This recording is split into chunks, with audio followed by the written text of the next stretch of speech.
progress. Everybody loves Hypnotoad. You must listen. Listen. FBG Live.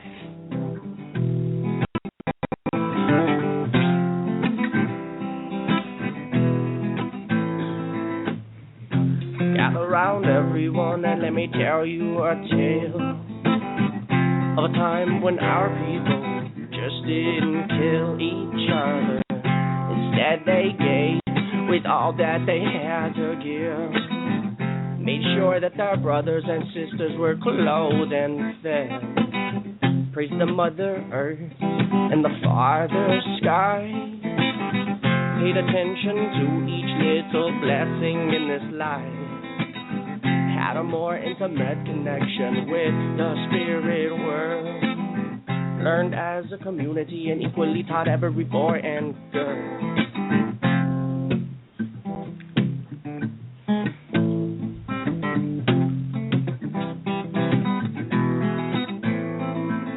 The tree of life is us, my friends. We are the roots, we are the stems. The flowers budding in the sun and the fruit that grows to feed the ones that planted the seed that grew the tree. Well, it spiraled out from you and me. Well, it spiraled out from you and me. Everything spirals out. So open up your heart and your mind will follow. Spread the word. We need more love. Open up your mind and the rest will follow. Spread the word. We are love.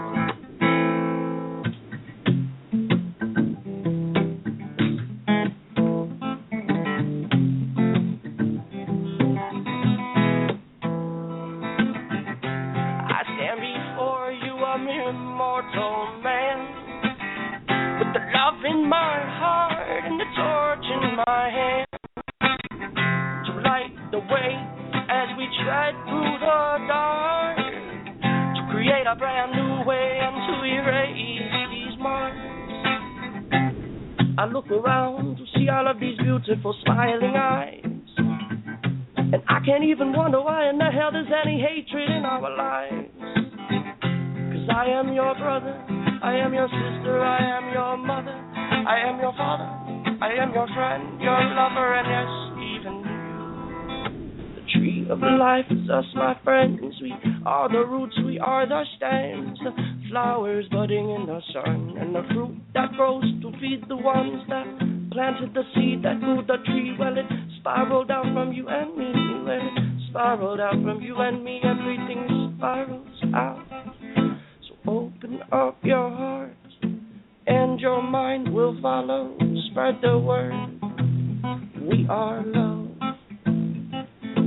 Open up your mind and the rest will follow. Just spread the word. We are love. Spread the word. We are love.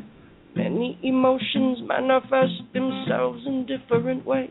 Yet love floats free, the body, the mind and soul the same. I look around to see all of these beautiful smiling eyes, and I can't help but wonder why in the hell there's any hatred in our lives. 'Cause I am your brother, I am your sister, I am your mother, I am your father, I am your friend, your lover, and yes, even you. I am your brother, I am your sister, I am your mother, I am your father. You know, usually I don't like to start a show with a full song or something like that, but for some reason I felt compelled to share that one. Sorry about the little microphone pop thinging, guys. I'm changing up the studio again, as is normal. But this song really, well, got at my heart. The usual song that I opened with is by some friends of mine here in Fredericksburg, Mike Church and so forth. And this one was what I like to call One, which is by a guy named Marcus Wright. He grew up here in Fredericksburg, and he recorded that song here in Studio A in Fredericksburg. And in case I haven't said it, well, actually, I know I haven't said it, you're listening to the Republic of Texas Radio, and I'm Steve OBrien. It is now June 7th. Wow, it's 7:05. Did I start that late?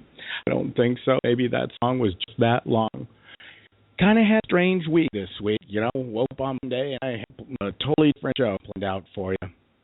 And some things changed during midweek, and if you've been following the story, then you already know that Susie Kamek and Dr. Dave Kroupa were arrested on June 4th. We're going to be getting into that a little bit in the end, and yeah, Doc's not going to join us today. He has to take on this Goliath called the U.S. Justice System, right?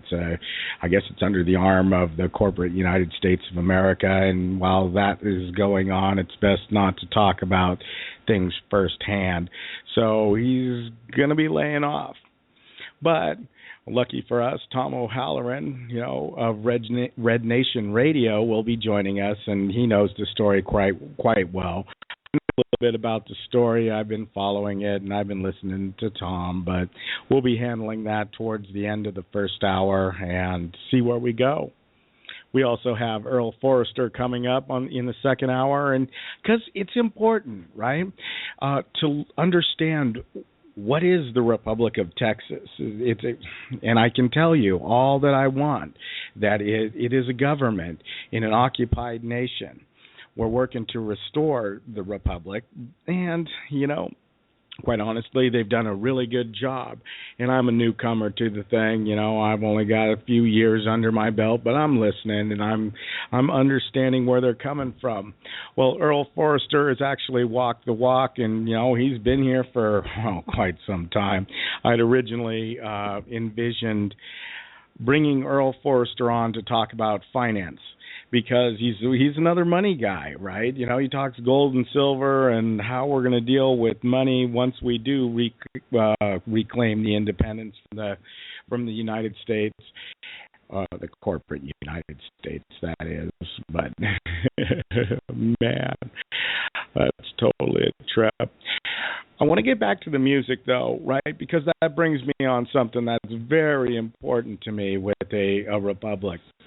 The United States of America, corporate U.S., I like to refer to them, has a very strict copyright policy. Now, this copyright policy is enforced by a whole bunch of different little organizations that all claim to have 90% of all the music made in mankind, and I kind of trip out on that because how does everybody have 90% of all songs, right? Somebody's lying, right? But you can pay them so much money and you can play their songs. And if I wanted to play you music from this person or that person, really it hits you. I can't do that unless I pay any money, or I could do that, and it's against their terms. So I grab all my music from people that are willing to share it with the universe. Marcus Wright, this guy from Fredericksburg, he writes this little ditty I like to call One, and he tries to, tell the listener that, man, we're all together in this. We've got to stand together. I saw that this week. It's with that Susie Doc thing, right? All of a sudden, what is it? How do we say that? Okay, it's June 4th, and I'm going through my day, and 9 o'clock, was it 9, 10 o'clock, the phones start ringing all over the place. I always thought the Republic of Texas and the people of the Republic of Texas were, not disorganized, but suborganized, right? I can look at everything and say, there should be a phone tree, communications chain, and venues like that, and we can work together to figure everything out. Yeah, that's a little bit of the control freak in me. I was born in September, and so I like everything in their box, absolutes here and there and there and there, but it worked, Susie Kamek went to jail, and, everybody heard about it, and everybody was trying to figure out what we're going to do with Susie and how we're going to deal with Doc, and we'll talk a little bit about the Doc and Susie issue. You can go to our Spreaker archive, FBG Live, go to the Texas, Republic.com, click on Republic Texas at night. That'll bring you to a Spreaker player, and that has all of our archives. In that archive, I'll tell you a little bit about it. And there's actually a clip by, what is his name? Doc Green, I believe his name is. And he's with Raging Elephant Radio. Now, Raging Elephant Radio is, well, not your ordinary new media radio show. It's kind of focused all around Texas. It talks about occupied Texas, but it also talks about, well, independence and the variety of ways we can achieve it. A lot of digs go towards the Republic of Texas when you start talking about Texas independence, because people go, you're going to go to the international courts, and what are they going to do, laugh at you? Well, that's not quite it. We have a multi-pronged strategy, and we're gonna work through that. And it'll be interesting to find out, well, where this all goes. Well, meanwhile, we all live in an occupied nation, and there's all these laws, and then they run on this thing called statutory law. And do you know anything about statutory law? It's called, well, how do you define is? What's your definition of is? And, you know, we've heard that, and it's really funny. Bill Clinton, depends what your definition of is. But that's kind of the corporate U.S. law, right? We'll go to Black's Law, and we'll say, this is what Black's Law says, and we'll go to here, and this is what they say, and however the hell that works, it just, like, freaks me out, you know, because the legal system is really torturous. So Doc and Susie go to jail, and I don't want to drill on that too much. The first part of my show, I like to talk about people that, or talk with people. By the way, this is a call-in show. If you have any kind of questions or concerns, you better have a lot of concerns. I might not be able to answer them, but I can talk about Texas. The guest call-in number is 347-857-4397. You're more than welcome to join the conversation and tell me why Texas should be free, why it shouldn't be free. What's the deal with that? But I want to hear both sides of the argument. I mean, I hear it all the time. I hear it in my day-to-day conversation. And if we could only get past that and understand what Marcus was talking about in that song, you know, man, we are one. Now, I understand I don't have a Texas accent. I come from California. I've been here about 6 years. I have more of an independent Texas mentality than, well, 99% of the Texans. And I hope I'm wrong about that.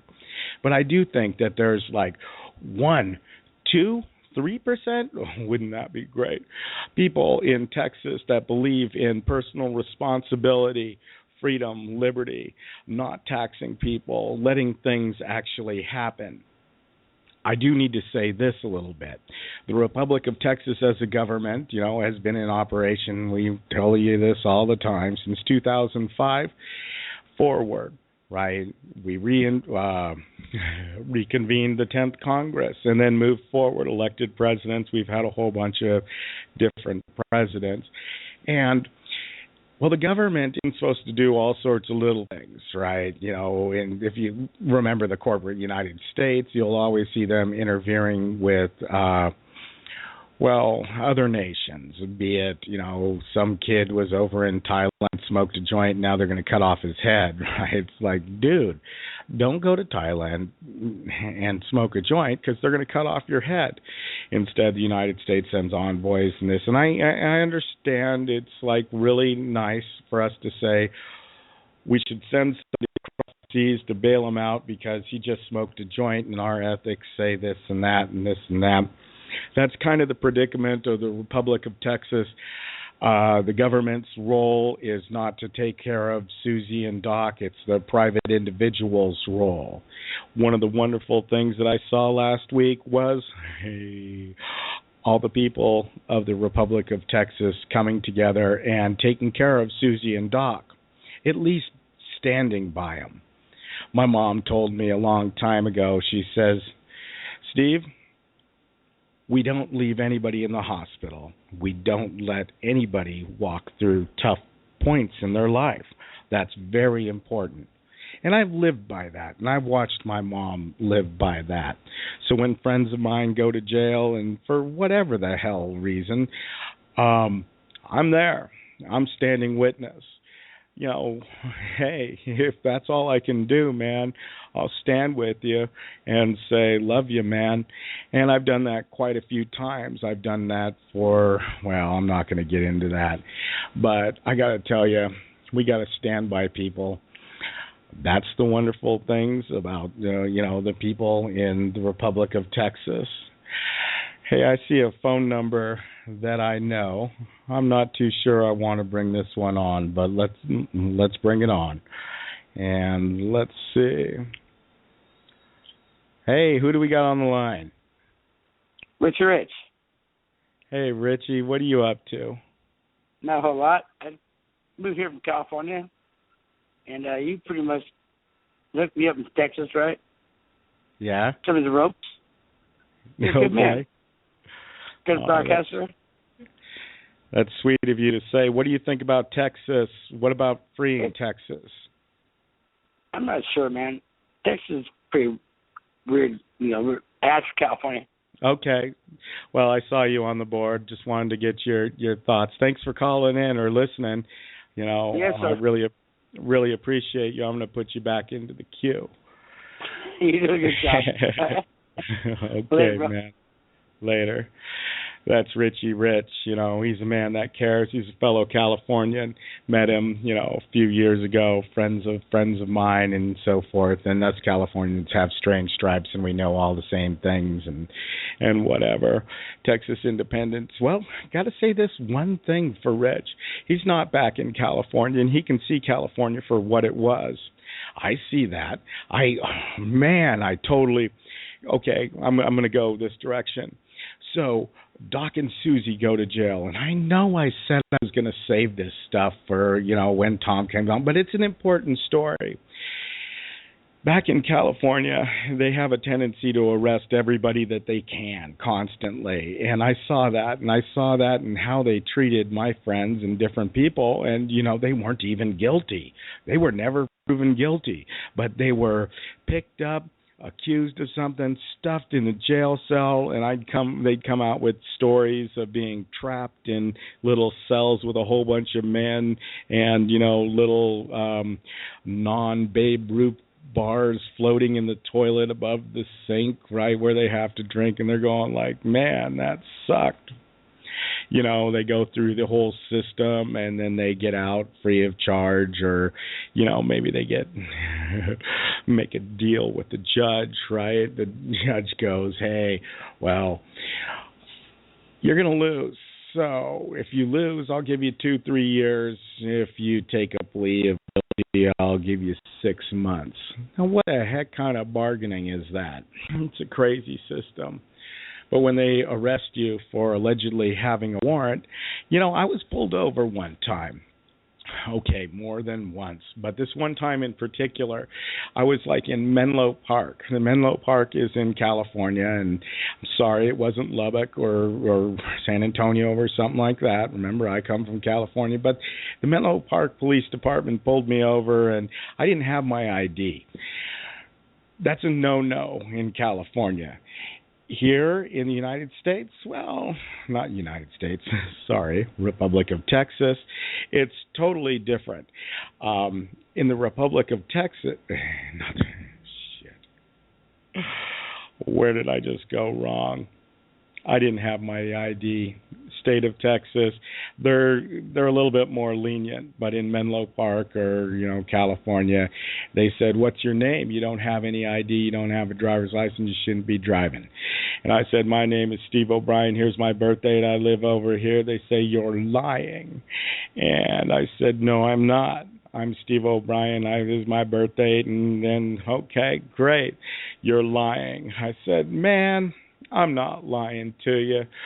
And they said, "Yes, you are. Get out of the car, cuff and stuff. I'm in the back of the vehicle." They drive me all the way to, Menlo Park PD, and then they take my fingerprints and they do this, and I'm in the back of a car. I made a big mistake. I was driving home from this church event. I was shopping, and we'd go to worship services that were late at night at times, and I was driving probably about midnight without an ID. I get it. I'm not supposed to do that. But they thought I was a different Steve OBrien, this other Steve OBrien warrants, and they were sure I was that Steve OBrien, and I sat there in jail until, morning time. Morning time comes, and they say, well, hey, good news. You're not Steve OBrien. You're Steve OBrien. And I go, really? Thank you. Where's my car? Oh, I don't know. I don't remember what off-ramp you guys pulled me over at. They're all, well, we don't have it on the ticket. Well, oh man, that was tough. Leaving the police station, walking out, I'm just a normal individual. I wasn't even guilty. So I guess that's kind of like a carpet burn. It was probably Steve OBrien's fault, not their fault for pulling me over and calling me Steve OBrien, not Steve OBrien. I don't know. Stuff gets all crazy and all nuts. Well, I haven't seen my first hour guest, the first guy I wanted to talk to about, why the Republic of Texas isn't the way to go. That's the story I really want to hear. I want to hear it from your lips, why we shouldn't leave the United States. Now, I get this argument. And we do have conversations about Texas independence all week long. And when I say we, I mean me, my wife, my friends. We talk to everybody about, an independent and free Texas. And what is there? This knee-jerk reaction. They go, we're not going to separate Texas unless we goes to guns. And I'm like, man, no, that's not the way. I sure hope that it's not the way, and I'm pretty sure that it isn't the way. The way to actually achieve Texas independence in your lifetime is for you to say, no, we do not have to live like this. That's the first step. The first step I might recommend is go to thetexasrepublic.com and, get involved. Listen to the show. Don't listen to me. I'm a small part of this show, and, honestly, this show, the Republic of Texas, is way bigger than me. It's a combination of just a whole bunch of different people, and I probably don't know the half of it. I'm sure I don't. We're having a meeting that's coming up next weekend, and it's going to be in Tomball, Texas, and it'll be June 7th. So if you're down in the Houston area, I'd really like to meet you. You can join us at VFW Post 2427. That's at, 14408 Alice Road, Tomball, Texas. And then there's a zip code 77377. Kind of a zip code, huh? You like sevens? What do you think about threes? I don't know. It's crazy. But the meetings are fun. You'll get to meet a whole bunch of people that actually care. And, that's where it starts. Marcus Wright, in the beginning of the show, he sung about that. We are one, man. We all got to work together. We all got to come together. These people like Marcus Wright is, he's sold out for freedom and liberty. He's doing his own thing. He's kind of hippie-like, but, that's what he cares about. He's not about the get-ahead mentality of corporate U.S. as it is right now. That mentality is, what is it? Detrimental? How do I get enough money? How do I get a house? How do I get ahead? No, actually, that's not really what's out. Leisure. We can epiphany like that. American or American, and we're about leisure. We think about our next trip, and we think about this and that, and we don't think about freedom and liberty. Okay, maybe I'm projecting on you guys. Maybe you think about freedom and liberty all the time. I know there's a lot of people that care about, reducing the amount of laws there are out there. Let's change this government from a tops-down government into a bottoms-up government. Show me another path. I'd be just keen to hear about it, right? I've heard about a lot of these guys Free Texas? Yeah, that's great. Let's get together and talk about how to free the organization, fight the organization. Let's get people elected into key positions and go forward, right? We can elect ourselves out of the union. Wow, I can say way too much on that subject. If you believe that, I have something for you. Try this for me.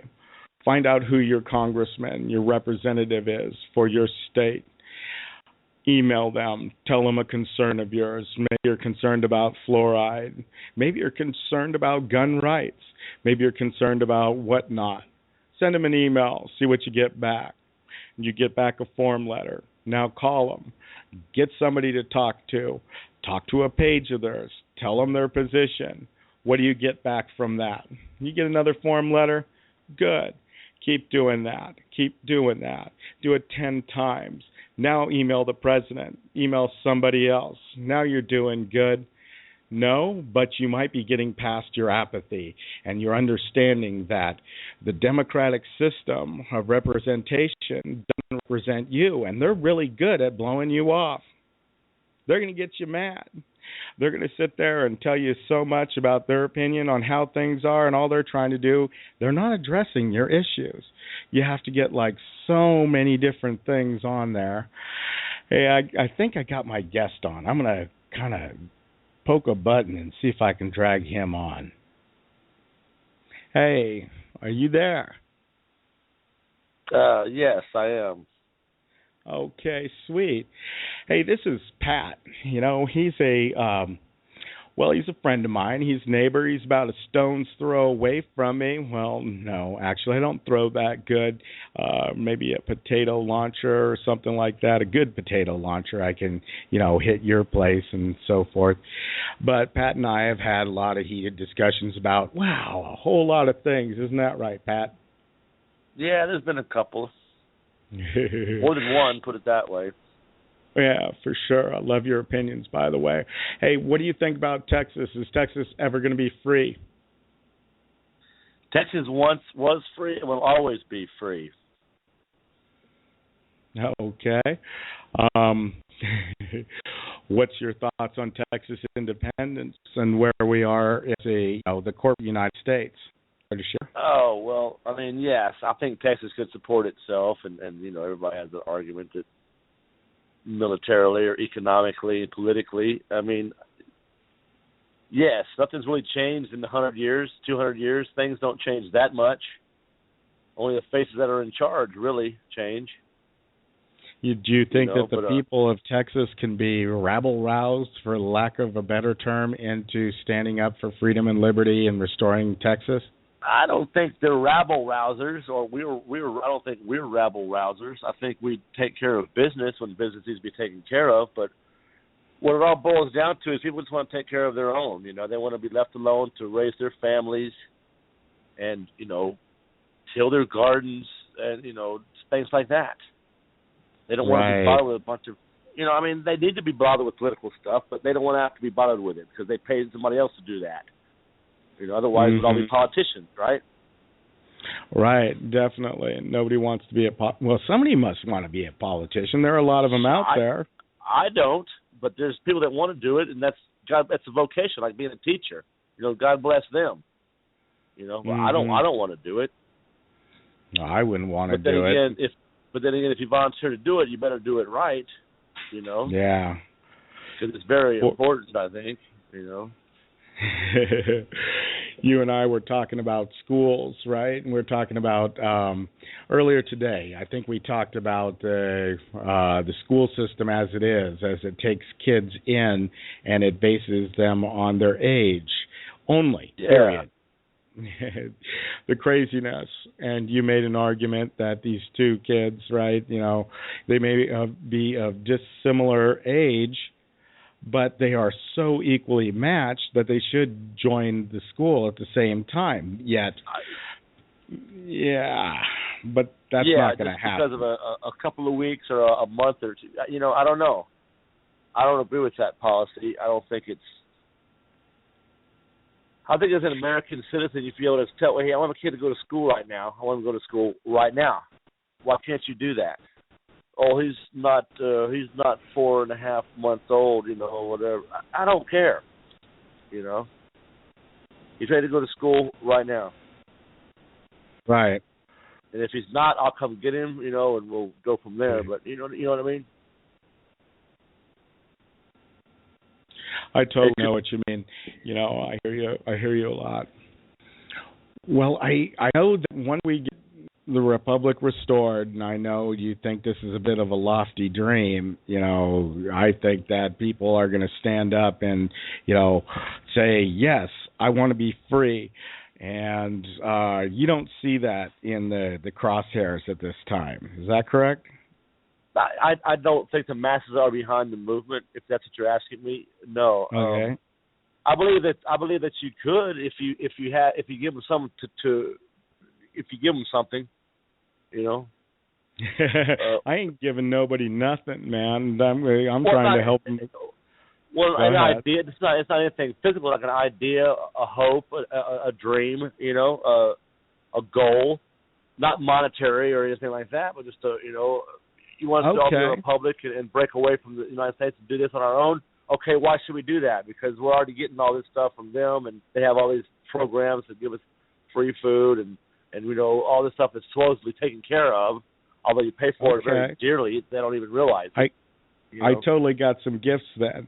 I will give you no car registration. I will give you no forced insurance on your car. Are those gifts? Yes. Those are benefits, because those are money that we don't have to pay out anymore. Right. All of a sudden, but it is a gift, right? It is a gift. Yeah. What, $14 a year is a gift?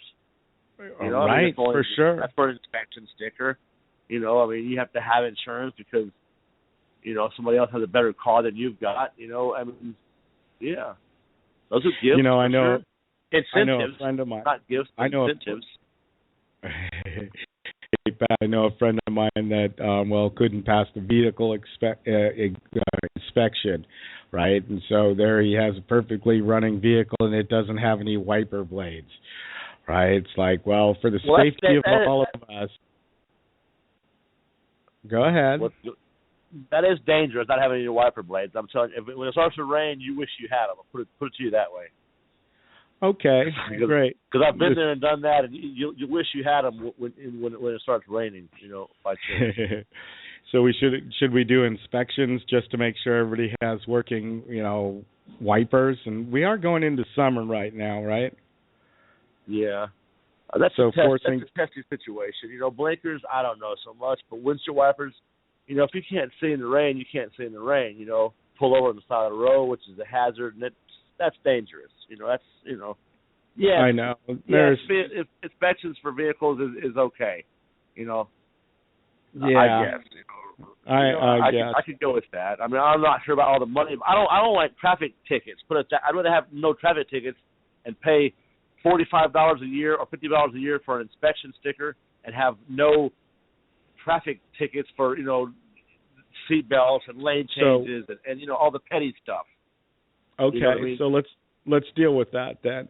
So that means no speed limits, right? We set up the new republic, and each county has no speed. Do we tell all counties that, or do we let the counties decide whether they want speed limits at all, or tickets and stuff like that? Common sense should decide. Do you want some girl putting on makeup, girl, guy, whatever, whoever it is, putting on makeup on their cell phone, speeding through a school zone while your kid's trying to go to school in the morning, going 50 miles an hour because they're on the phone, closing some insurance deal or real estate deal? You don't want that. You don't want somebody speeding through a school zone because they're doing something else that's more important to them than anybody else around them. But then you just got rid of speeding tickets, right? So we're going to have another rule that deals with that. I never said speeding tickets. I said some things. Out on the highway, I-10, 75 to 85 to 90. Who cares? In a school zone in the city, you're going to have to slow down a little bit, son. That's common sense. But you can't dictate dumb. You can't legislate against idiocy. Here in Fredericksburg, we have stupid. This. Yeah. We have a street that I I'm okay with, I don't know, I'm okay with starting the discussion about speeding tickets and how many laws and rules that we need. Want to do it for some kind of benefit. Here in Fredericksburg, currently we have a street. It's called Friendship Lane. Oh man, it's not very friendly, I tell you that much. It has a 40 mile an hour speed limit, right? Now this lane is beautiful. It can just drag you in, and it's easy to get up past 40, right? 45 is nothing. And it's a great road. It has two areas where it's 25 miles an hour, and nobody obeys that, not even the police that drive by there. And I go, what the heck is that with that speed limit? But I'm sure it has something to do with government or something like that. But, you know, Friendship Lane, as it crosses, it turns into another farm road type number and jumps up to 70 miles an hour on a worse lane. Do you understand that? Yeah. I can't explain that. That's one of those loopholes or those, what do they call them, idiosyncrasies or schisms. I don't know what the right word is, but someday I'm going to talk about that locally. That'll be a different show, I guess, or something. But all things aren't. I don't know. Well, it's okay not to know, right? You know, I don't know a lot of things. You know, what I know is that, well, freedom and liberty take a lot of people actually caring about, you know, being free, and to limit a lot of the torture and torment to people. You know, I was talking earlier about some friends of mine, Susie Kamek and Dr. Dave Kroupa. You know, they were cuffed and stuff over stupid stuff, nonviolent, you know, people. They were trying to get recourse for all the wrongs that were perpetrated by the system. Okay, I get it. And all of a sudden they're thrown into, one of them goes into the Harris County Jail. And we'll be talking a little bit about them here coming up in a couple minutes. But the type of abuse that the system gives to people, and I don't know. We need to drop all the system. That's why I'm kind of fully focused on Texas and not so much the United States, because the United States itself, that's a harder ship to turn. Here in Texas, all we have to do is, talk to the people in Texas and tell them, look, there's a direction we can go, and it doesn't need to resort to violence. Because I'm not one of those people that says that in order for the U.S. to, there's going to be guns or something like that. That's not my opinion, and I hope I'm right. You know, I don't want to be wrong. But that's all I think, right? You know, we've got an international angle that they're working down, they being the government of the Republic of Texas.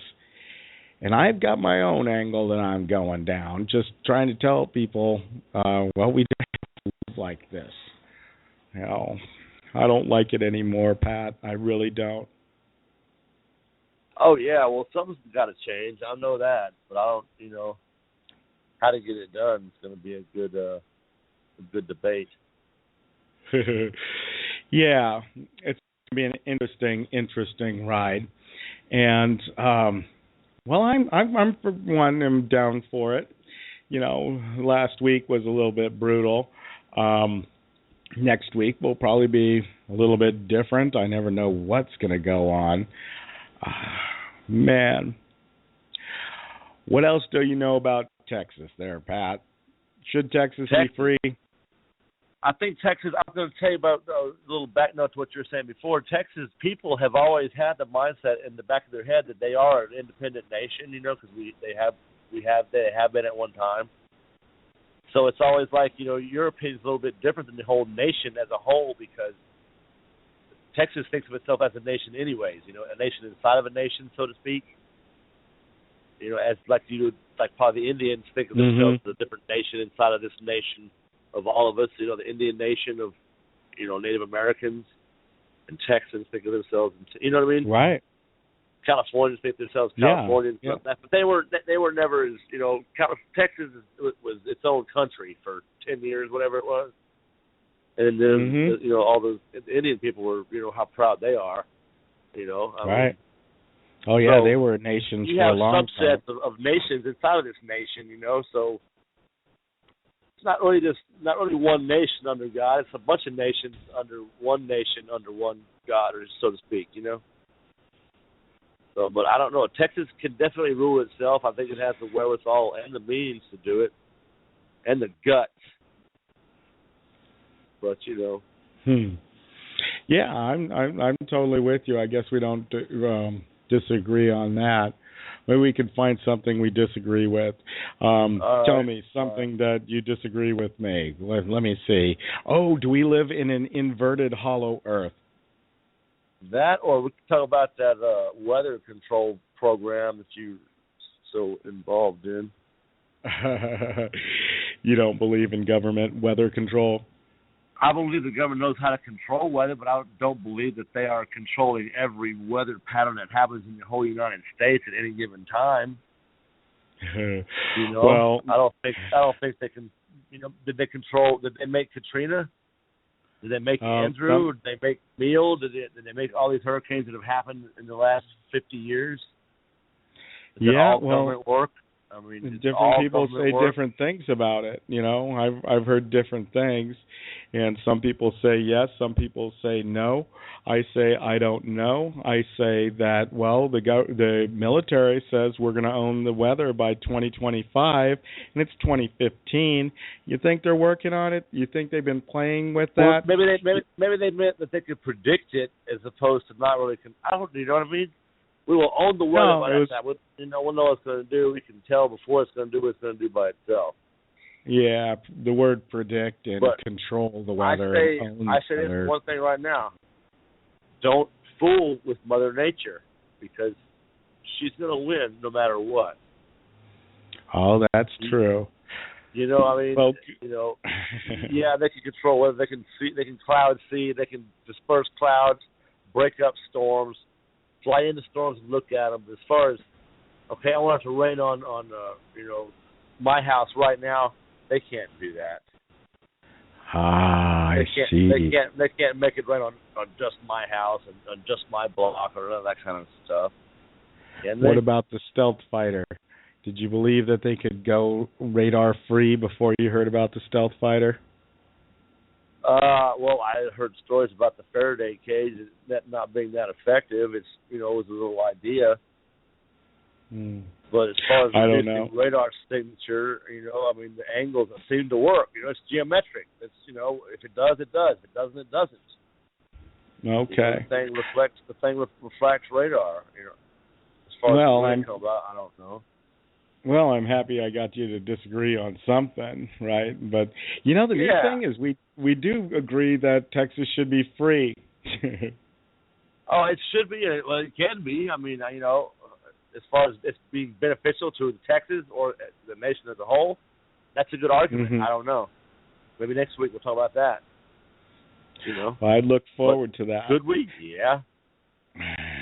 Already done that. We should do something, and I guess we will. We just gotta take things one step at a time. Hey, thanks for joining us, Pat. I really appreciate it. All right, have a good one. Okay, take care. All right, you too, sir. Well, that was Pat. I'm going to try every week to bring you somebody, right? Somebody that has, the cojones, or, as Chuck Smith came on last week, he told me I should use the word balls. And so I'll quote the words of Chuck Smith, and I'll say, stand up for what you believe is important. Texas independence is very important. You should go to thetexasrepublic.com and find out who we are. Come to our next meeting. It's 9 a.m. on June 13th. That's a Saturday. It's always the second Saturday of the month. This one will be at BW Post 2427 at 1440 Allison Road, Tomball, Texas, 77377. That helps you get there. But get involved, right? We don't have to live like this. This is some really important stuff that we have to deal with, and we're not going to do it alone. We're not going to. We have to stand up for our friends, our neighbors, and the people that are standing up. I know a lot of stand-up personalities see Tom Holleran is in the house. So I'm sorry. So Halloran has a fuck of mine. So I'm going to go ahead and push the button, and he'll be live there in about another second or two. Log Talk's a little slow and clunky sometime. Hey, Tom, are you there? Hey, brother, how are you? Well, I don't know. I'm just getting wound up. How about you? I'm all right. Hey, listen, I want to thank you for restating the date for the next meeting. Earlier you had said it was on June 7th, which is today. No, there's no meeting today.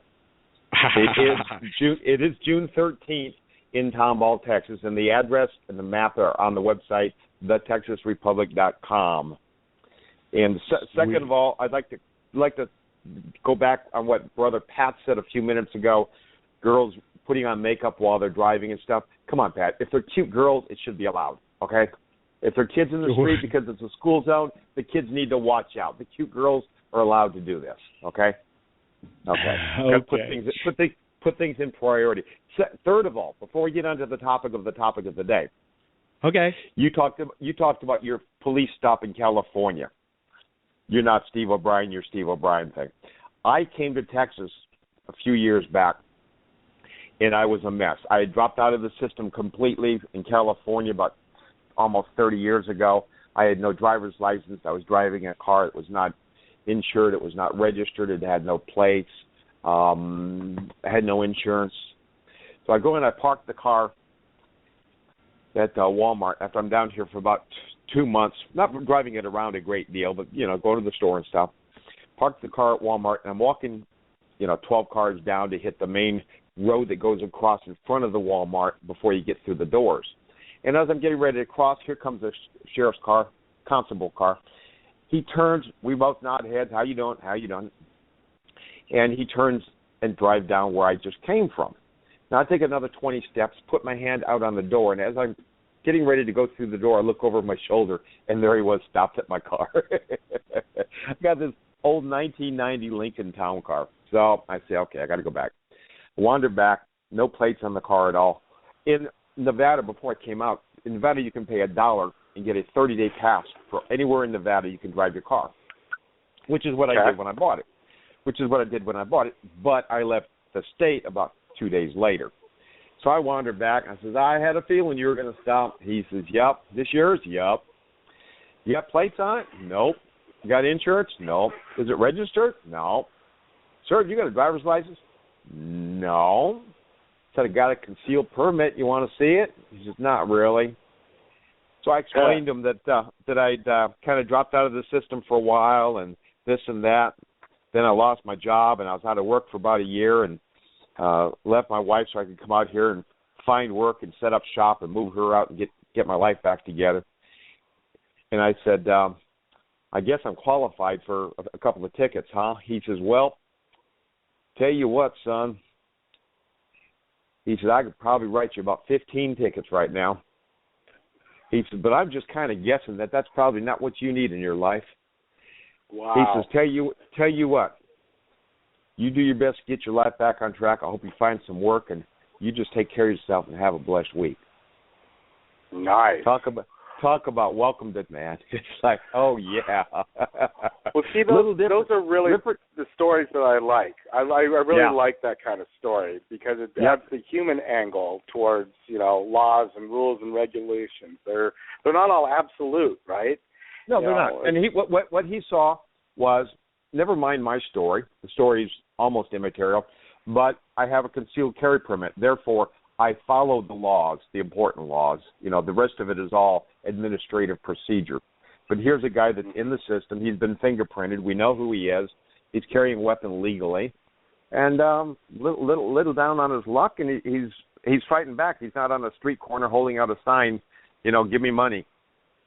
So, it was a great way to be welcomed to Texas. So that was just my little contrast to your California stop.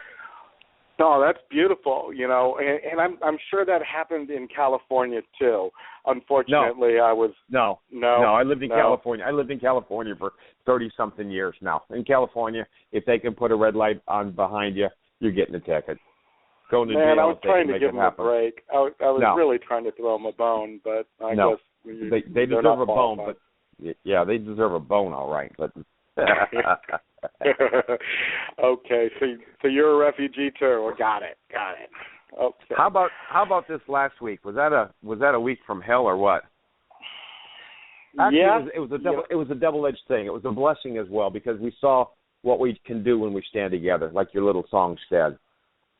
Yeah, all I remember is Thursday morning, all of a sudden I hear, oh, hey, Susie went to jail, and they have a warrant out for Doc. Yep. Oh, wow. And that's a shock, right? Doc's been my co-host here for a little bit, and I remember the Valentine's Day raid and all that story. But it sunk home when I knew that Susie was, I don't know, they call it arrested, It was arrested. No, it was arrested. In fact, here's it's kidnapping indeed. Here's the deal. I went down to have lunch with Doc Kroupa. He was right down the street from me, but 20 minutes away. So I go down there. We're sitting in his office. He just got the news about Susie and about the fact that there's a warrant out for him. So we sat there and we talked for about 2.5, almost 3 hours. Then I had to leave. So I left. By the time I get home, I get a call from his daughter. Actually, I got a call from his assistant saying that the Harris County PD was there putting cuffs on him. Then I call his daughter, let her know so she can get over and pick up his truck. It's a nice truck and parked in a less than desirable place to leave it. Then I get on the phone while she searches find out where he's being taken. I get on the phone or send out an email and tell about 40 people in the Republic of Texas what's going on, that 2 of our own got arrested, and that the bail for each of them stood at about $750. Well, we knew Doc Kroupa had his bail covered, but Susie was another story. Right. So I put out a call. Listen, guys, we got to raise about. I wanted an extra $100 just in case you get there and you're $10 short, you're screwed. So I wanted to raise $850. Within an hour, we had $950 raised. Yeah. So it was after hours, so we couldn't do anything till the bail bonds thing opened in the morning, and they both went to court. By 10 o'clock, we had bonds posted in both courts, in Harris County and in Kerr County. That's 10 o'clock in the morning. Mm-hmm. Susie didn't get out for another 5 hours. Another 5 and hours that was in jail. Quick. So to speak. But 5 hours, seriously? Now, here's the thing, though. It's not right, but it was. They get the money fast in their book. They get money from the state. They get money from the state for every 15 minutes they keep somebody in. So it's paid on the 15 minutes. How many quarters of an hour did you keep this person off the streets? So the longer they can keep you, the more money they're going to make. Now, over on this side, same thing, 10 o'clock in the morning, we had Doc Kroupa's bail paid. 17 hours later, just after midnight, again, they get paid on the day as well, so it just ended the next day, so they get paid for the second day. 17 hours after bail's paid, he finally gets let out. 17 hours. Meanwhile, they treat him like crap. Nobody will talk to him. Nobody will explain what's taking so long. They give him bullshit excuses why they can't be released. Well, we have to wait till your name gets put into the computer. This is bull crap. He saw a judge as soon as he got there. As soon as he got there, he was ushered before a judge. If you see a judge, you're in the system. So they're saying we got to hold you for 17 hours because officially you're not here. If I'm not here, let me out. So I wish it went that way, but the system around us, that story, the story of Doc, is normal to me, right? I mean, it's what I'm used to hearing in California. Yeah. Susie's is kind of, not normal, right? Right. I'd love it. She should have gone in, and they OR'd her, even if they shouldn't have even bothered her. Right. These were even if they were guilty of what they say they're guilty of, there were misdemeanors. These aren't jailable offenses. It's crap. Mm-hmm. It's all about intimidation. That's all it is. And they know that the charges won't stand. They want to intimidate. They want to make us afraid. to continue down this process of trying to get Texas recognized as a nation again. Right, definitely. But they've done a lot towards that, and there's some of the vocal people that actually say it's important. And so, well, I guess we think they're important because of that, right? Yep. And I want to take this moment to thank you. Not only did many people stand up and raise this money, but a few of them were extra generous, and you were among them. And I want to thank you from the bottom of my heart for the entire Republic of Texas. And for your information, if you didn't get the follow-up email, both of them had their bails reduced. So Susie's instead of $750 was $250. Doc's instead of $750 it was $500. So we've got the money that was raised has paid for both of theirs, and we have money left over, which I'm turning over to the chaplain. And we're going to have him start a bail fund because this will happen again to somebody. And each time we have a meeting, we're going to pass the hat a second time, and that money will go into the bail fund because it may be you next. Hey, Tom, what's your website? RedNationRadio.com? No, that's a radio station that I'm launching. It's much akin to what Raging Elephants Radio is. My show is PatriotRadioshow.com, and I do a show Monday and Wednesday at 9 p.m. Called the Patriot Radio Show, and on Fridays at 9 p.m. I do Jihad on America, where I talk about the Islamists in America, who they are, what they want, and why you should be afraid. Now, here's some breaking news, and it's breaking right here on your show. Okay. At the end of this month, I'm taking the 9 p.m. 3 times a week. I'm flipping it around. It's going to be 9 a.m. It's going to 5 days a week. Whoa, you're doing the morning show, huh? We're going to do a morning show. We're going to do it 5 days a week. And hopefully at the end of July, we're going to take it up to 2 hours a day. So we're going to go from 3 hours a week to 10 hours a week.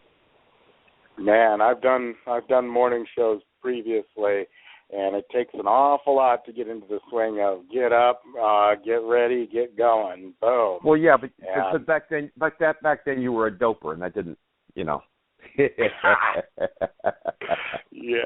Okay. Actually, I love the morning spots. I really like mornings, and if it were up to me, I probably would be broadcasting on morning time, but Sunday evenings also have a sweet spot. This is a good spot. What did it for me was I've been standing in quite a bit on Raging Elephants Radio, and the huge difference, because when I finish a show, it takes me about 3 to 4 hours of show prep. So I go on air at 9. I'm working from 5 o'clock to 9 o'clock before I go on the show. Then I do my show, and at 10 o'clock when I'm off the air after an hour of nonstop talking, I'm exhausted. I mean, it's 10 o'clock at night. I just don't have the energy to go cut the show, cut out any space, pauses or commercials. Right. Used to cut all the commercials when I was on AM radio, and then posted to Facebook and posted out to Twitter and posted to. I finished the show over at Doc Green's at his studio. And the reason I didn't come on early tonight to co-host is I just got my mixer in late Friday. I got a brand new 16-channel mixer, and I've been plugging it in and tweaking it and getting it set up all night. So I'm excited. But oh God, when I'm doing his show, I do the show, I post the show, and it's still not even 11 o'clock. This is cool, I've got time to do the rest of my day, and I'm not exhausted. So I'm going to switch it around and get my nights back. Yeah, I know. Definitely hardware production and so forth is important to take all the pre-work and post-work and minimize that. I don't know how much time I put into creating this radio show. It's got to be the one that I'm doing right now that's most on my heart. They fluctuate back and forth. But from what I've seen on your shows, it's got to be at least 10 minutes of prep work. Yeah, 15, man, 15. No, listen, you've been doing a great job of getting the word out, and I'm really happy with the way you've taken the show. Well, I hope that we're going to be making a huge amount of changes here in the coming weeks and months, and I understand that that's kind of like, it's a long job. Different mixers help. You have a 16-channel mixer, and that works really good for communications, and a lot of people don't understand what that's about. And this is, the Republic of Texas, and so I won't get all technical on you. But Chuck Smith was talking about last week. He was a guy that I brought on. You know, I use his airtime on a Blog Talk channel. Yep. You heard some of that? Of course I do. Okay. I listen to you all the time, brother. Well, you know, talk radio, sometimes you put it on and walk away and listen to it and so no, forth. not your show. I listen to it all the time. Oh, God, now I'm scared. But actually, Chuck said, well, do you guys have a media production group? I'm all, no, man. Yeah, We're just right? a whole bunch of people. It's like, yeah, there's our captain, and I'm the lieutenant, and we all get together and have meetings all the time. It doesn't seem to be like that. But in some respects, well, we all serve that same goal to get the word out and to say, no, you don't have to live like that, and point them the right direction. And what is the right direction? The right direction to what? To get the word out, or to where do we want to end up going? Where's freedom and liberty? It's at thetexasrepublic.com. That's it. That's it. Yeah. We are the only group out there that, I mean, there's a lot of groups that want an independent country. There are independent Texas. There's Freedom Texas. There's the secessionists. There's all sorts of groups. We are the only ones that have a seated government that had replaced the government of 1845. We're the only ones with a plan to actually get before the international court. We're the only ones that have a plan being developed to transition from the state of Texas to the nation of Texas, because as you mentioned last week, we've got all these contracts with other states, with other countries. We've got the military, we've got the feds, we've got Social Security, we've got other federal agencies in here. How do we transition from this to that? It's like morphing from an automobile, from a rhinoceros to an automobile. There's a lot to be done. There's a lot to be done to transition, and we're the only group out there that has all of the pieces in place and being developed, including currency. Now, let me ask you this. How many different Texas independent groups have you looked at their angle and, you know, heard what they were saying? Have you ever gone down that rabbit trail trying to find people and what they're saying and what they stand for? No, I was blessed. A dear friend of mine passed away in December. I wasn't blessed that he passed away, but I was blessed to know him, and I spent a great deal of time with him in his last couple of years. And Jimmy McIver was in the Republic of Texas, and he talked about it. We talked about it for hours and hours, and there was no question in my mind that this was the path. And I'm as certain of it as that Jesus is the path to a life ever after. Okay. This is the only process that will get us where we want to be. We could secede from the Union. If we were really in the Union, we could do that. Is it feasible? No. You know, we've already got what we need to be an independent nation. You look around. The Texas flag is the only flag out of 50 that's flown at the same height as the U.S. flag. They know we're a nation. They know it. They may deny it, but if we weren't, our flag would be flown in a submissive stature, the same as everybody else's. So we've got what we need. All we have to do is get the international recognition. What are your thoughts on, and I'm sorry to be deviating from the Doc and Susie story, because that's very important, and we're going to be hearing an awful lot about that. At this point, we're just doing a no-talky details, letting that play out for a second, and we'll be talking a little bit about them. Sure. But no, take it where you want. It's your show. Okay, I confused myself. You know, that happens sometimes. But what about all the gimmies, right? You know, everybody's so in the United States, the corporate U.S. right now, there's a lot of welfare and there's a lot of food stamps and there's a lot of Social Security and disability, and people are actually making their whole existence flipping burgers for their, well, I guess here in Texas you get $7 an hour. One person works at the part-time over at the burger flipper thing, and the other person works part-time at this other little thing, and they get $7 an hour together. They clock 40 hours, and then they get X amount of hundreds of dollars from the federal government. Well, it's actually from the state. They get it from the federal government, and they'll go through life forever, kind of like that, and there's no chance of moving on. Sometimes when people say, you know, the Republic of Texas comes in, they're not going to get the food stamps anymore. But this is the beautiful thing. This is the beautiful thing. That's the beauty of the whole thing. They're not going to get the food stamps because in Texas we talk about self-reliance. We talk about taking personal responsibility. They're not going to get the freebies. We don't give out free lunches in Texas.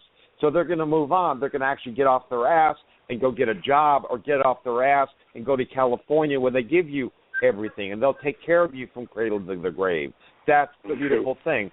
They'll be gone. Either they'll be employed or they'll be gone. Yeah. Well, I totally agree with you. You know, that would be good for personal responsibility and for a man to understand that if he wants to eat, or a woman, right, she wants to eat, then she has to work or join a team, you know, get married, form a union between another individual, right? Maybe stay with family. I like that idea. You know, moving from a nuclear family where you have a man and a woman and a child to an extended type family where the United States kind of goes at you and they try to break you apart and say, well, this is how reality is. It's a nuclear family. Man and woman get a license from the U.S. government to get married. Then they're married, and they're contractually obligated to deal with each other. They raise a couple kids. They form a contract with the kids to raise the kids for X amount of years, and the state's going to hold part of that contract, from what I know.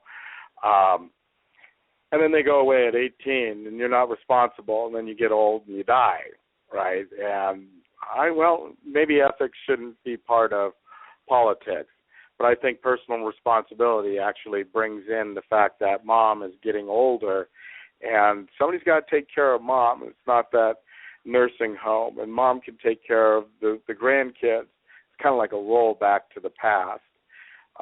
But that's where I always go with personal responsibility. That's what it's all about. We have to take. I used to have a website called A Bold Step Back. We don't need to go forward. We went forward and we screwed it up. We need to go back to what it was. We need to go back to where we have statesmen that are serving us in D.C., not politicians. A statesman is worried about the country. These politicians are worried about their next election. We need to go back to putting them on a salary commiserate with what their voters are on. Why do congressmen have $145,000 and the leadership of the Congress is on like $210,000, and you get that money for life? They're no more than government employees. They should be getting paid what a lieutenant commander makes in the military, or a senior postal clerk. It doesn't really make any sense, you know. No. And I've been looking at it, and I've heard people talk all sorts of angles. You know, there was that thing with what was the last governor of corporate Texas? Oh, God, he was running for president. Is he running for president? What's his name? Yeah, he is. He just announced the other day. Okay, what was his name? Yeah. I can't remember the guy's name. He's moved on.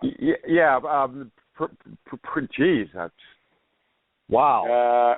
I got you. This is funny. Oh well, they're all criminals. Screw them. Yeah, they get a salary of like $100,000 a year, and they do 4 years, and then they're a multi-millionaire. Rick Perry is nearly perfect as a candidate. He's a wonderful candidate. He talks about what he should do, what he would do. When I get elected, this is this. We're going to put an end to this. We're going to seal the border. We're going to do this. We're going to do that. We're going to do. Man, has he got the answers? He's a fabulous candidate. But when he gets into office, he's a rhino. He's a piece of crap. No, we don't need that. We need somebody that's going to stand up there and get us back on constitutional ground. That's what the corporate U.S. needs to do. Yeah, I get your drift. You know, a candidate's a candidate, and they all lie really good. But it's not lying for them. They mean that when they say it. They mean it. They're just spineless. They don't have the courage of their convictions. They don't have. See, you know what it takes? It takes somebody that will stand up and say, "This is what I'm going to do." Get elected, and do what you said you're going to do. And if you piss off enough people that you don't get reelected, so what? You did your job. You stood by your words. You did what you say you do. Go on home. So what? You did the right thing. You did what you were sent there for. Not like these bastards we sent up to the Senate in 2012. They're going to change everything. Now they're up there and they're trying to pass Obama's immigration bill. They're trying to pass his trade pact. They're ceding their authority to the president, giving him complete authority over treaties. Mm-hmm. They should be forced to give up their paychecks as well, because we're paying them to hold the president in check. And they're going up there and saying, look, do whatever you want to do, sign the treaty, we'll pass it, and if you want to modify the treaty later, we're going to give you the right to do that. You can change the terms anytime you want. For 6 years, they've got this blind trust that they've signed this authority over to. Right. So stop their paychecks and recall the sons of bitches. That's what we need to do. Yeah.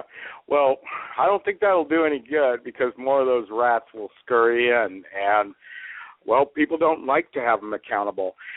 Chuck brought that point up last week, that everybody has this mythos about Texas men actually standing for something, because he believes that it might just be a mythos. But I do believe there's a couple people out there. Have you met a lot of people in Texas that actually stand up for what they believe is right, or freedom and liberty and a limited government? Do you see that? Yeah. We've got more than most states as far as true statesmen. I mean, we do, but not nearly enough. Not as many as I thought we did when we sent our last batch up to D.C. But it's going to take more, you know. And what the problem is, you get up there, you get a young freshman up there in the House or in the Senate, and they're going to do all these things they promise. And here comes the elder statesman, puts his arm around him, and says, "Listen, son, I've been here for 40 years. If you want to sit up here for 2 years and then go home and go back to being a dentist, then you just do what you said. You just keep doing what you said you do, and you'll go back and you'll be a dentist again in 2 years. If you want to stay up here and make a real difference and have friends that will support your bills, if you want to be on committees where you can actually do some things and do some good, then you've got to go along to get along, son. Otherwise, you're not going to have anybody talking to you." And they fold one after another, because it's more important that they keep their job than it is to make a difference. I would rather have 10 people go to D.C. promising that they would not increase our budget $1, they would not pass one new tax bill, they would not, right down the line, a good conservative ticket, refused to negotiate, refused to give up your values. Do that. If you don't get any committees, if you don't get any support from anybody else, so what? Next time we'll send 20 people up there. You did what you say we would do. All we can do is keep sending more of them to do the same thing. If they do nothing but bog the system down until we get enough to cross a threshold, then we've done the job. But I mean, right now, we've got the House, we've got the Senate, and we're up there in D.C. acting like we got our ass kicked in the election. We're negotiating like losers. The first thing they're all on the same team, Tom. You know that. Yep. The first thing that should have happened in January when they got sworn in, the very first thing, they should have scrapped all the voter rolls, every voter roll in the United States of America. Scrap them. If you want to vote, you have to re-register with a voter ID. Second of all, change all the voting terms to a 1 or 2 day limit. None of this 8-week voting period where you can drive around the country from district to district and vote and re-vote and re-vote and re-vote. Thirdly, at every polling place there's a jar of purple ink.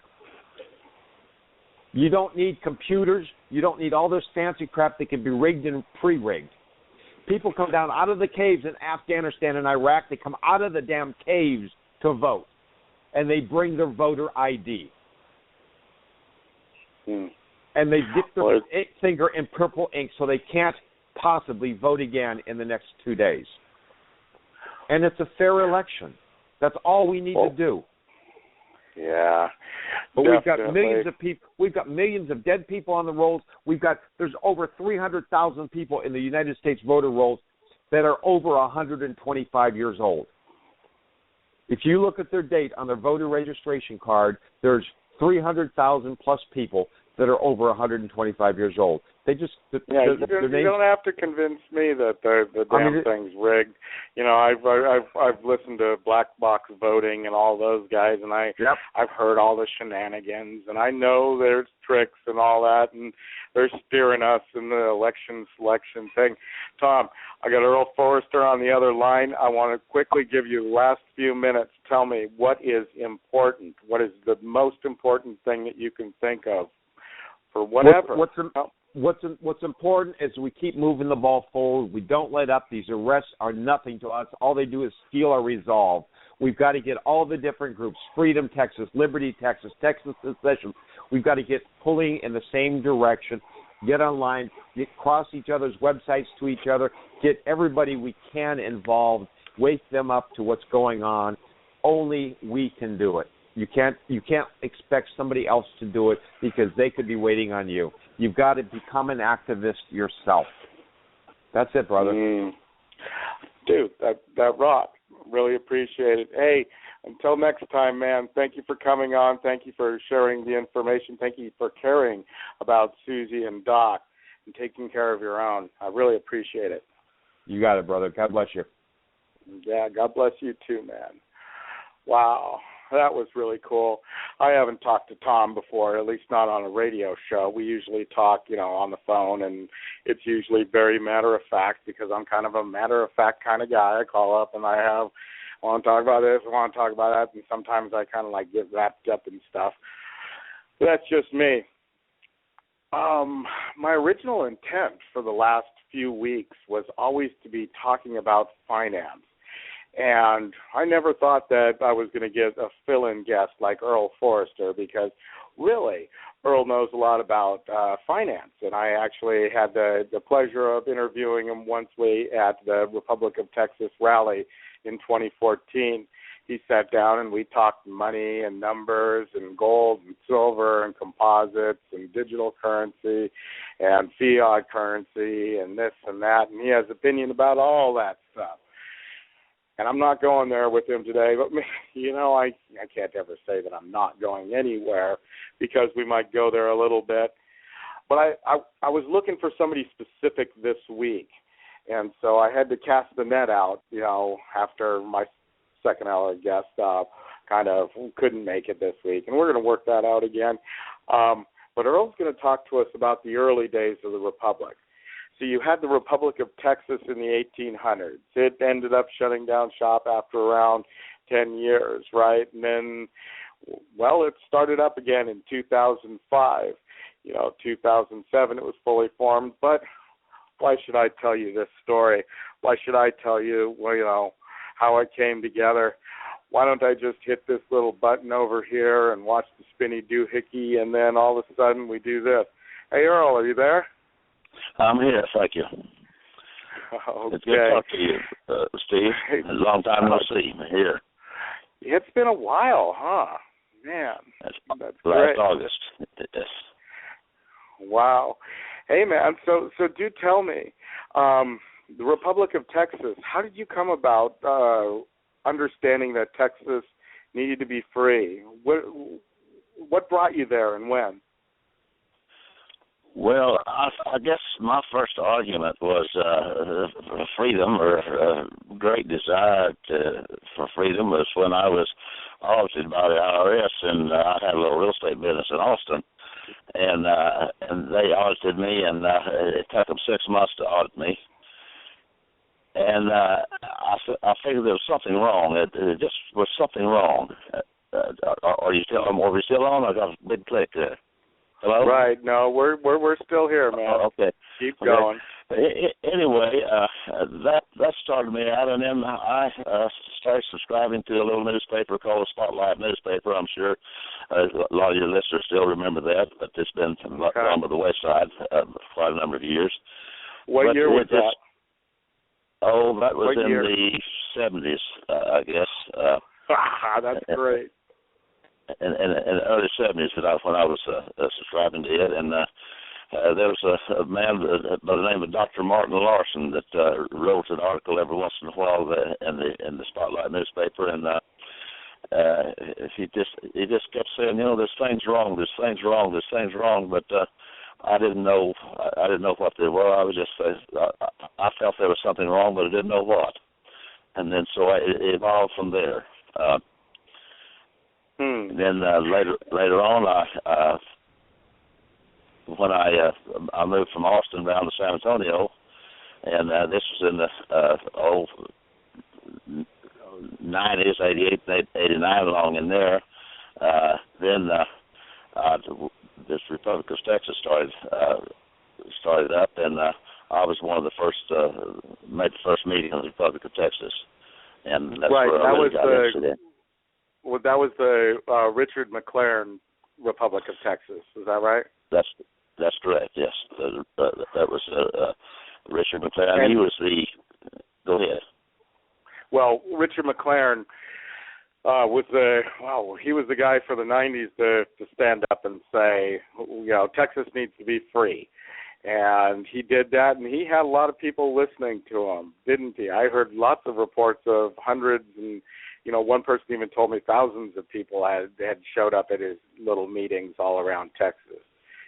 Have you ever seen that, or is that incorrect? Correct. No, that is correct. Let's start at the beginning. The first I heard of Richard McLaren and what was going on, they said they were going to have a meeting in Austin. Now, most people never heard of this being the first meeting of the Republic of Texas, but there were 11 of us that met in Austin, of which Richard McLaren I was one of them. And that's when they declared that, hey, we need some changes, and so we're going to kick this off. And then the second meeting was out in West Texas, of which there were 29 of us there, and that's when it really got started. It was enthusiasm and just on and on.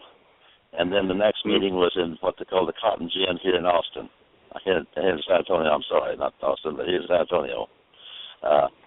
And there were, I guess, I don't know how many people were there. I'm estimating 300 or more there.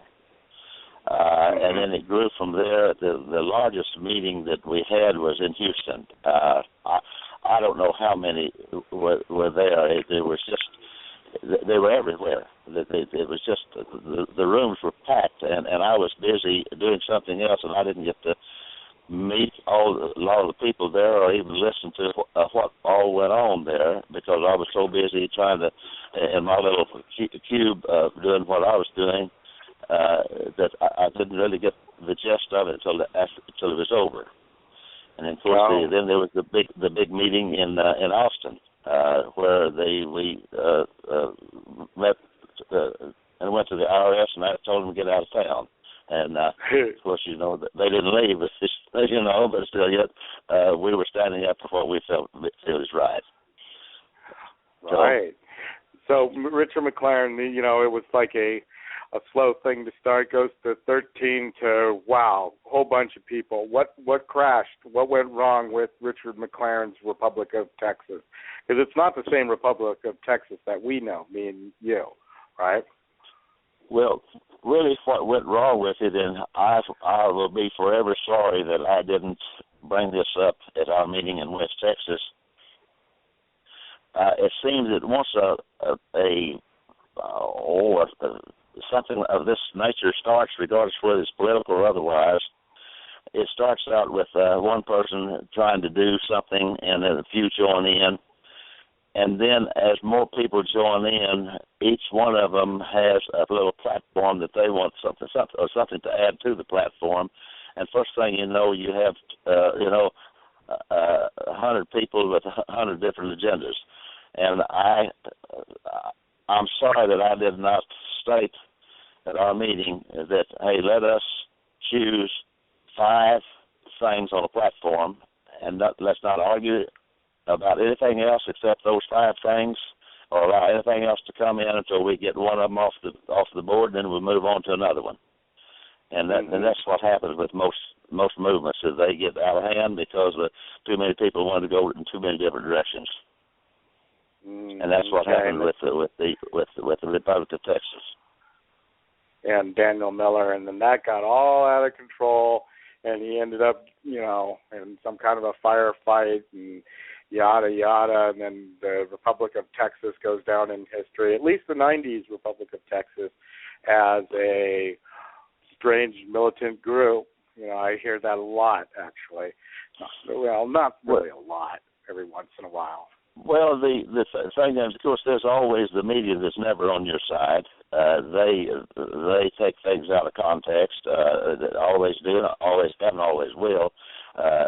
They're part of the establishment, and even though regardless of how wrong the establishment is, they're still part of the establishment, and they're not going to change until their pocketbook changes.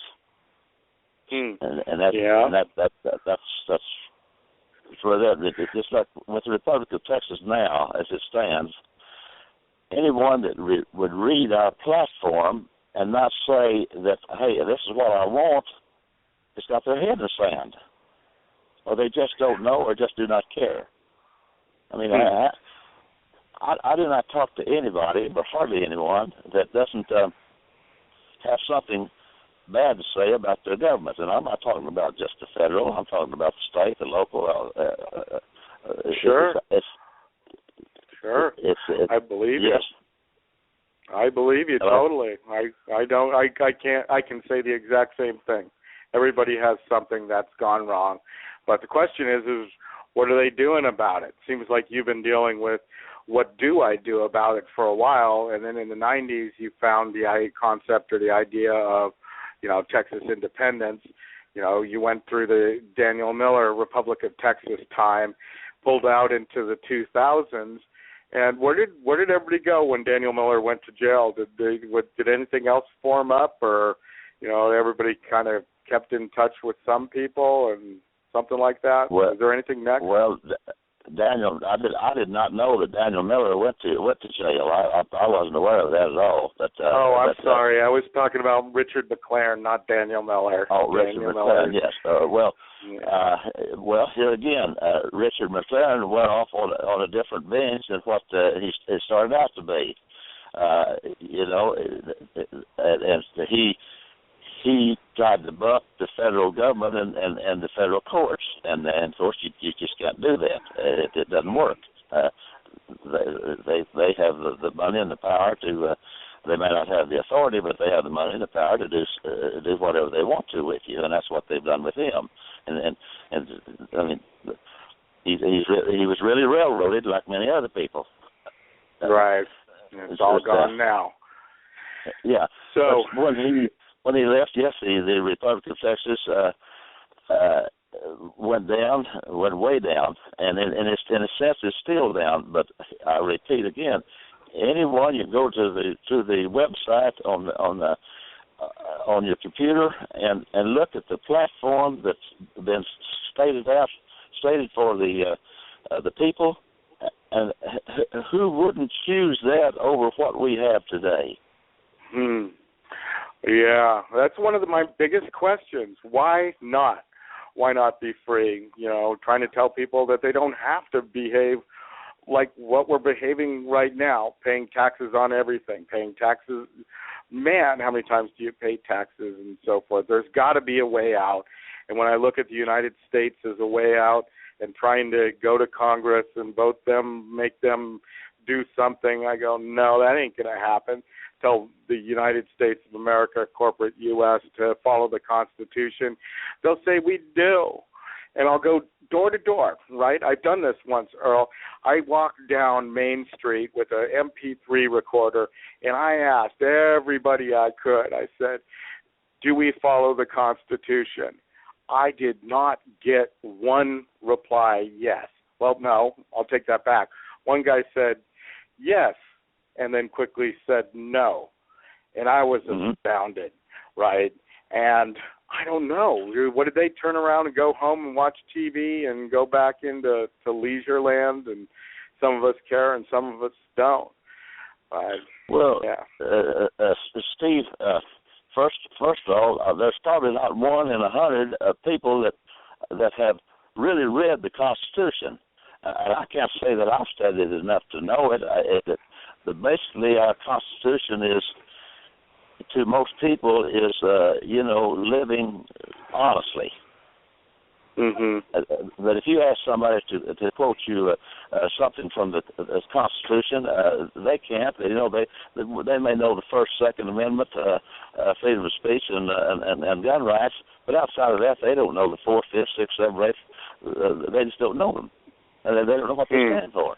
But that's only one part of it. That's only one part of it. You talk to people, they say, would you like to be a sovereign person? Oh, yes, yeah, I'm sovereign, yeah. But, how can you be sovereign? And of course, here I go right into the money situation now. As always. But, okay. I knew you'd do that to me. It's okay. We're good. Well, to be sovereign, you cannot be dependent on anything or anybody. So if you're a nation coming into being, you must have your own money. You can't be dependent on somebody else's money. It won't work. And this is that's what I've been advocating to the Republic of Texas. Hey, let us get our own money. And in order to have, I totally agree with that position, but I'll raise you one potato. What about being Texian living in the Republic of Texas and not the corporation, God, no, I don't want another corporation. I want the Republic of Texas to be a republic, serve the people, represented by the people. And the question ends up coming in currency, since we're playing with currency. How can I be sovereign under that nation if I don't have my own currency? Do I have to operate in Republic of Texas currency when we're talking being sovereign as being linked to producing your own currency? No. What I propose is this, is that we produce a intrinsic valued money. We'll just refer to them as units that is divisible in order to where you can make change. It will be made with various metals, and the worth of the coin or unit will be in the unit itself. It can be made by anywhere in the world, and with just a separate stamp for each nation. But that same currency could be used throughout the world, and it would have nothing to do with government. It's the people's money, not the government's money, not the Federal Reserve's money. It's the people's money, and it's worth something. Okay. And so as a Texian, a resident of Texas, business transactions will be handled in currency, but I'm free to trade in silver, gold, or whatever other foreign currency. Would that be correct? That would be correct. In other words, the governments could have their own money. They could have all the paper money they wanted, but you and I would have our own coin money that would be intrinsic. Okay. It'd be worth something.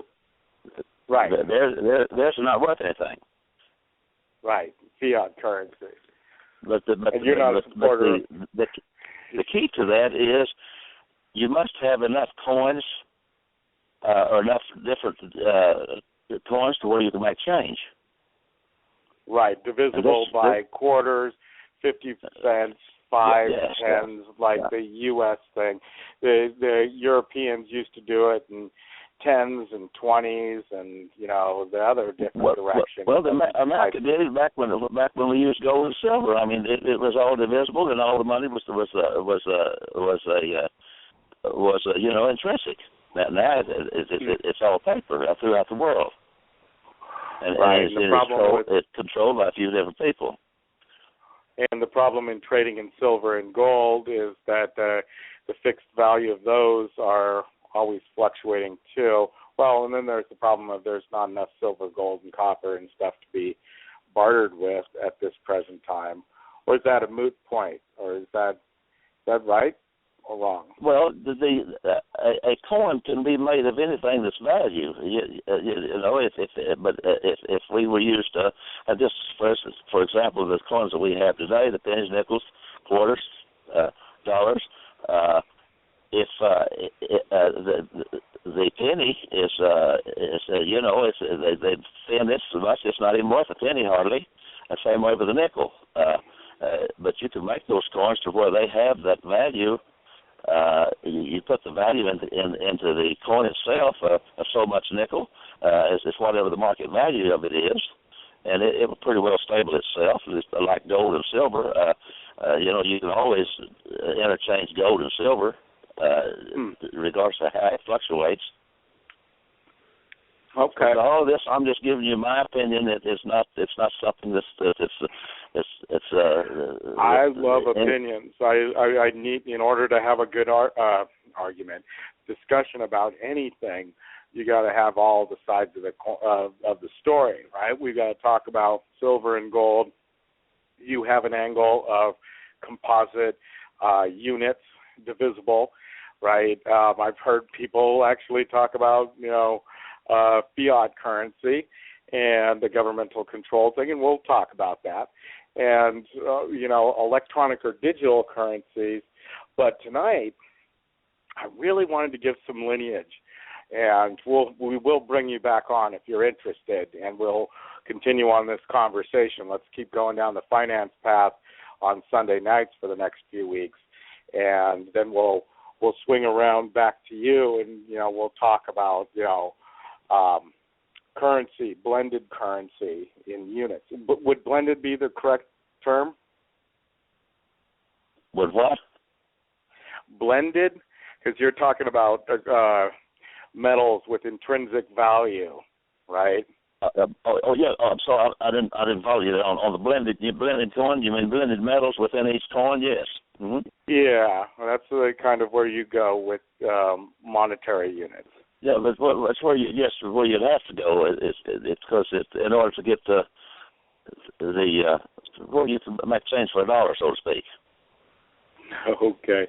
Hey, I'm going to drag you back to after Richard McLaren and his Republic of Texas in the 90s.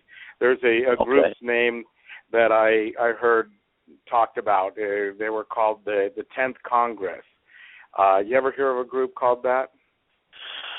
I was away during that time. I've heard of it, but I really know nothing about it. Okay. Well, it sounded like they had a little bit of the same idea as the Republic of Texas did, and they understood that the 10th Congress never came to work, and all they had to do is reelect the 10th Congress and then come back in and say, we're convened and we're going to start operating as a government.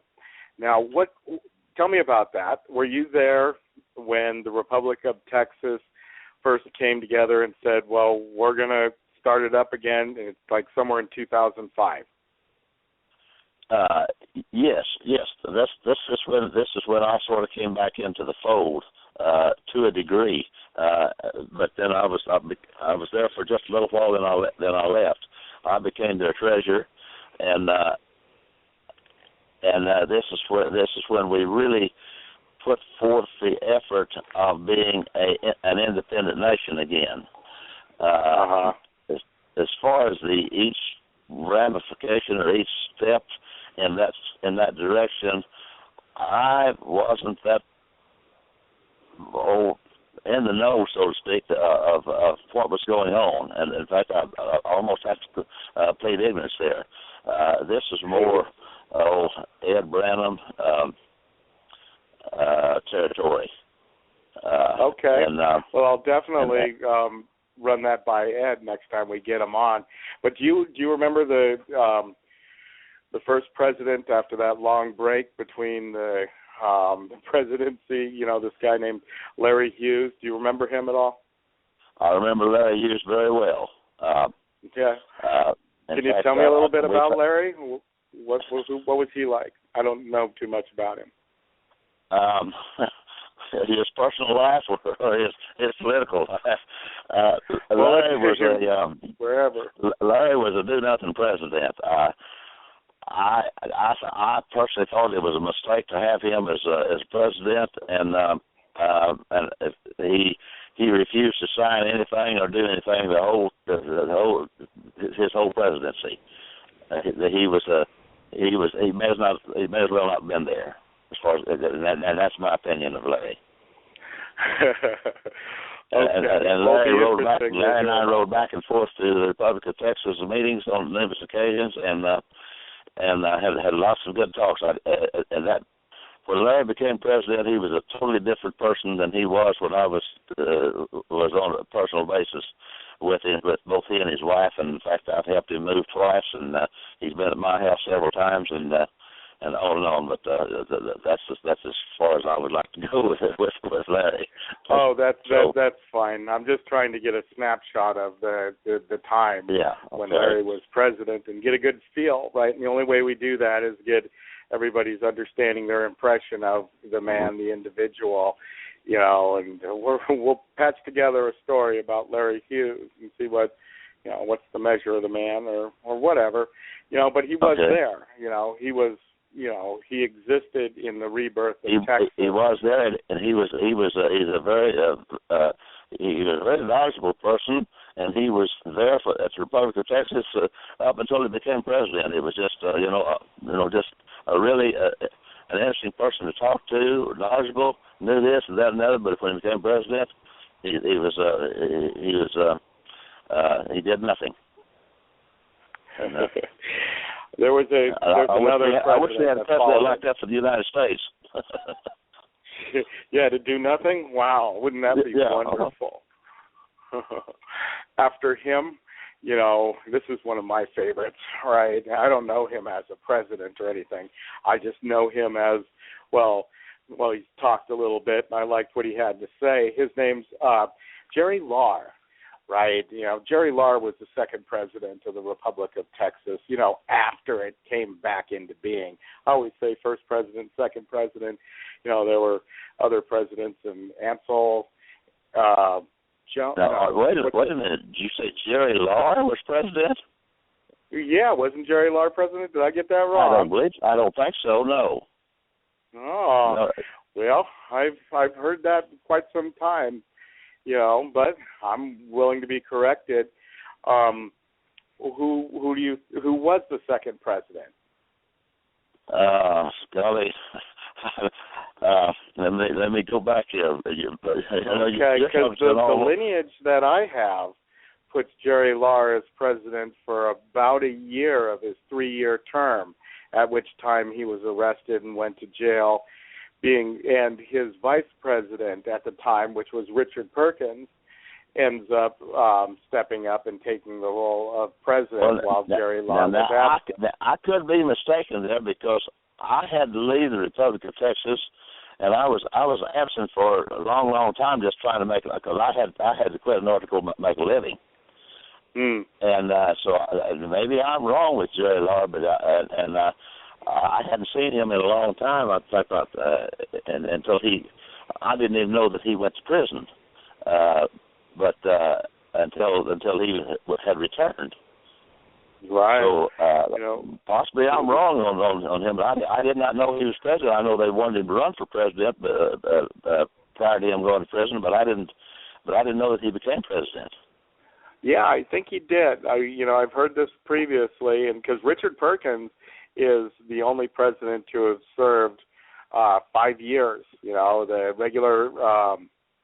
regular position of president you can run one time, run 3 years, but Richard Perkins, he served as vice president, Jerry Lahr going to jail, all of a sudden Richard Perkins pulls the ship up and goes on for 2 years, ends up running and getting elected for the presidency for the next year, his first year as president, true president, and so forth. What, the job of president, it's a lackluster job, don't you think? You know what it entails? Well, yes, it is.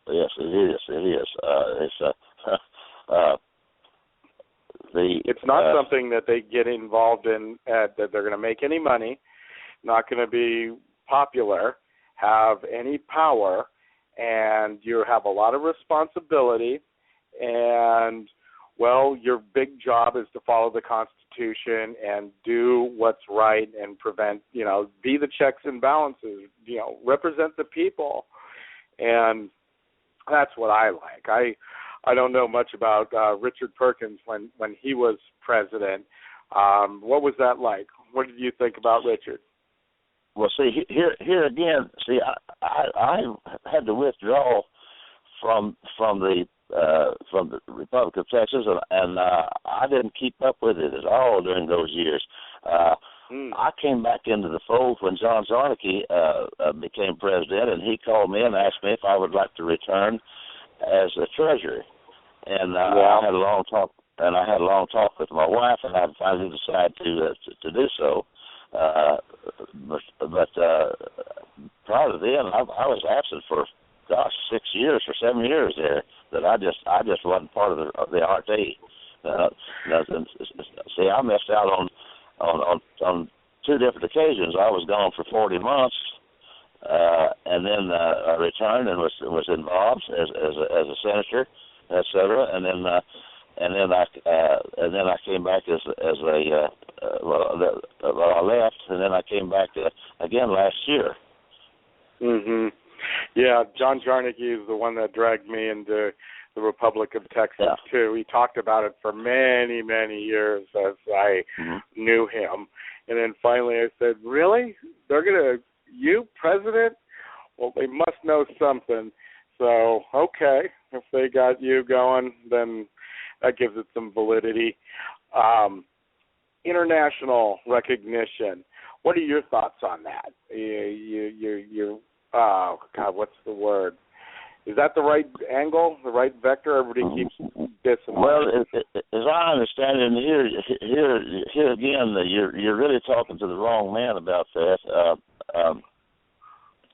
Of course, that's what we're trying to get is international recognition, and exactly how okay. that is coming about. I just wanted a personal opinion, right? Everybody has a feeling, a gut feeling, and we're only people here. Are you asking me if I feel like we will get there? Yeah, sure. Tell me. Okay. Yes. I think we will. I think that the closer we move to the revolution, which seems to be the thing that's coming about now, that everyone's talking about, that I believe that more and more people are going to say, well, hey, I'd rather be a separate nation than to go along with what's coming about. It's sooner or later, I believe people's going to have to make a choice. Say, hey, we can't stand this anymore. We're going to have to make a change, and so that's my opinion. Do you feel a lot of people resonate with the idea or feel kindly to Texas being independent, or somehow, do you find a lot of people that are good with that idea, or do you have people oppose it? No, I don't. I find very few that will even listen or hear about it, because they're so involved in their everyday life that they don't have time to think about anything or get involved with anything. Even think about Texas becoming a separate nation, and when you mention it to them, well, how can that be? That's not going to happen. That's what you hear, and whether it's from local people or even out of state people, that's what they say. Well, that's impossible. Well, it is until you're pushed up against the wall. And then the people have a way of fighting back when they get pushed into the wall far enough. Well, I truly believe that something will happen, but not until that time. I had a man tell me some years ago. I said, "When do you think that this thing is going to change. And his statement was, when the women hit the streets, and that still rings a bell with me. It's usually like women's suffrage. When the women hit the streets, things change. Are you still there? Hello? We're having some audio trouble. Do you hear me? Yes, I hear you. But did you hear me? It went all crazy. So I'm still here. But I think one of my computers took a dump. Well, okay. Well, it could cut us off at any moment now, Earl. If you're still there, let's just do this. What's important nowadays? Can you tell me that? What's important nowadays is, the people and the people coming together is the only way it's going to happen, and the state's going to change, and there's going to be change, and I think it's going to be worse before it gets better. But there are going to be changes, and I think they're coming fast. And that's what I'm reading, and that's what I believe. Yeah, I definitely wouldn't argue with any of that. And so, well, we're going to have to bring you back, maybe in a handful of weeks or maybe 3 weeks. You want to come back and talk about money and talk about how we should do a divisible currency that's based on metals and has an intrinsic value. I guess that's the deal. I would enjoy that, and I feel like that's where I'm really qualified. The things that we've talked about tonight, I feel like that there's other people that could handle it much better than me. Earl, if you were there, you were there, right? Just whatever you felt was going on. That's great for me. I really appreciated your time. It means a lot to me. Well, I appreciate you and the work that you do, and so do a lot of other people. I know that. Great. Well, until next time, Earl, take care, and thank you so much.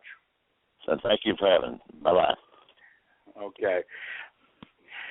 So, as we were speaking, I don't know what the heck happened there. It started going south. I'm kind of struggling at this point to restart another computer and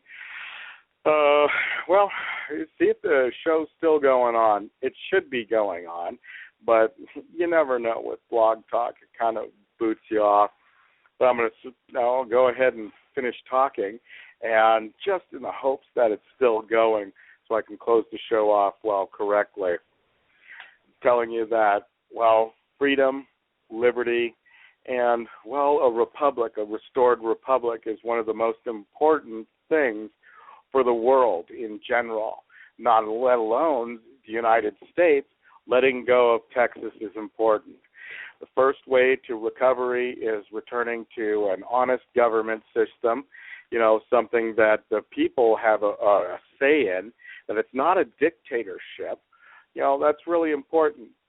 I can drag voices, people that have been involved with the Republic of Texas, people that, people that just care, right? Lots of people want freedom and liberty. They're done with this. It's time to move on. You can help. Go to thetexasrepublic.com. Take a look at what we've got up there. Like Earl was telling us, see what we're about. Kick the tires.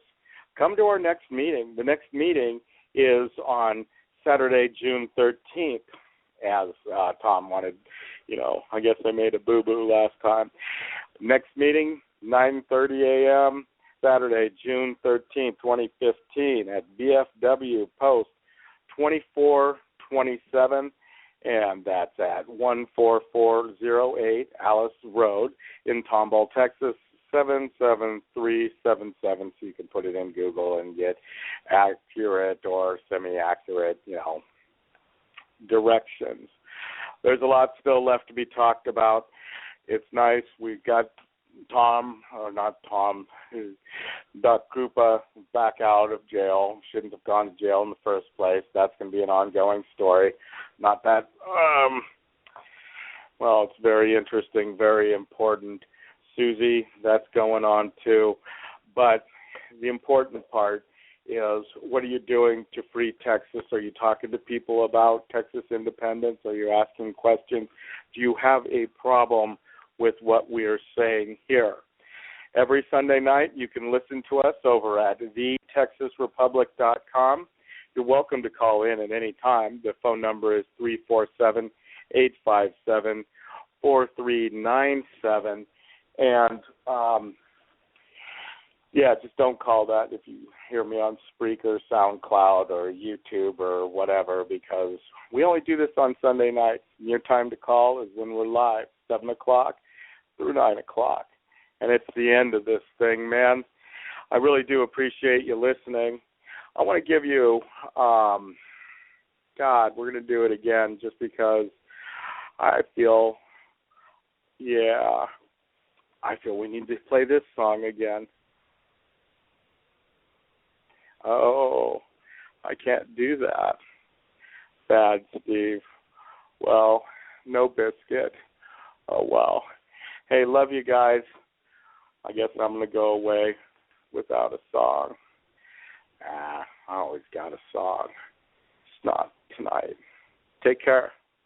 Love you.